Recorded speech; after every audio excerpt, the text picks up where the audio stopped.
ఏ దేశమైనా అభివృద్ధి చెందింది అనంటే, ఆ దేశంలో ఐక్యత ఏ స్థాయిలో ఉంది, ద్వేషం ఏ స్థాయిలో కంట్రోల్ చేయబడుతూ ఉంది, ఒక మనిషి మరో మనిషిని ఏ విధంగా గౌరవించబడుతూ ఉన్నారు, మహిళలకు ఎలాంటి రక్షణ ఉంది, మహిళలు ఎలాంటి ఆత్మగౌరవంతో జీవించగలుగుతూ ఉన్నారు, మహిళల మీద హింస ఎంత ఏమంటారు కంట్రోల్‌లో ఉంది, మహిళల మీద హింసకు చోటు లేకుండా సమాజం ఉందా లేదా, ఇవి ఒక దేశం కనీసం నైతికంగా ఎదిగిందా లేదా అనడానికి కనీస ప్రామాణికాలు.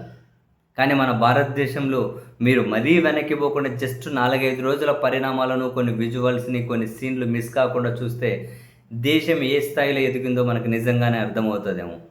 ఆ డేరా బాబా అనేటోడు జైల్‌లో శిక్ష అనుభవించుకుంటూ ఇప్పటికి 17 సార్లు పెరోల్ మీద రావడం, పెరోల్ మీద వచ్చి నెలలు నెలలు వాడు బయటనే ఆశ్రమంలో ఆయన గడపడం. చివరికి ఆ జైలు నుంచి బయటకొచ్చే క్రమంలో జెడ్ ప్లస్ ముందు 10 వాహనాలు, వెనకల 10 వాహనాలు, నినాదాలు, పూలదండలేసి ఇటువంటి సమాజాన్ని చూస్తే ఇంత దారుణంగా దేశం పడిపోతుందా? దేశంలో జనాలు ఇంత నైతికంగా పతనం అయిపోతూ ఉన్నారా? అత్యాచారం కేసులో 20 ఏళ్ళు జైలు శిక్ష అనుభవించేవాడు. వాడికి నిందితుడు కాదు, దోషి. తేలాడు, శిక్ష అనుభవిస్తుండు. అటువంటి వాడిని కూడా చీదరించుకునే అంత సమాజం కూడా మనం ఎదగలేదా? అండ్ లేటెస్ట్‌గా ఆయన కూడా ఆశారాం బాబు అట.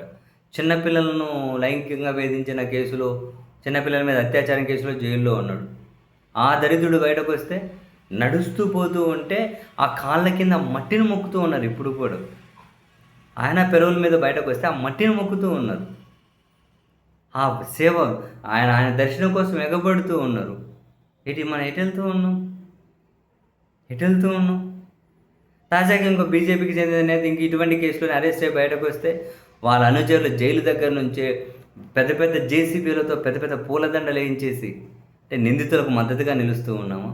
చిన్న పిల్లల మీద లైంగిక దాడులు చేసిన వాళ్ళకు, మహిళల మీద లైంగిక దాడులు చేసిన వాళ్ళకు, పోక్సో కేసులో శిక్ష అనుభవిస్తున్న వాళ్ళకు, లైంగిక అత్యాచారం కేసులో శిక్ష అనుభవిస్తున్న వాళ్ళకు నిందితులు కాదు, తేలిన తర్వాత శిక్ష అనుభవిస్తూ ఉన్నారు.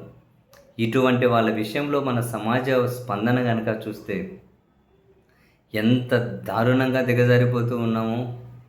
నిందితులకు మద్దతుగా ఉంటే సమాజం, క్రిమినల్స్‌కి మద్దతుగా ఉంటే సమాజం, అదేమీ సాదాసీదా క్రిమినల్ కాదు, ఏదో రాజకీయ కక్షతో పెట్టిన కేసులు కాదు.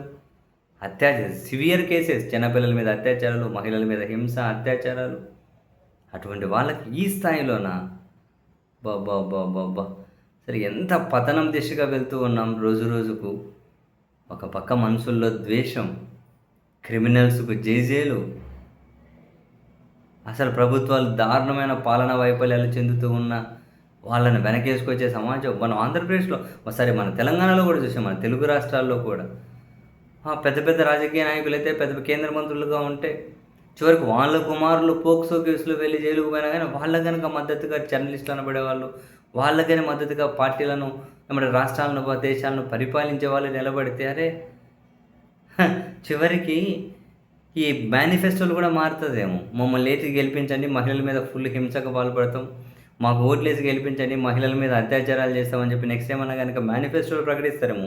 ఇట్లా దరిద్రులకు మద్దతు పలుకుతున్నవి కనుక పెరిగిపోతూ ఉంటే బాబోయ్.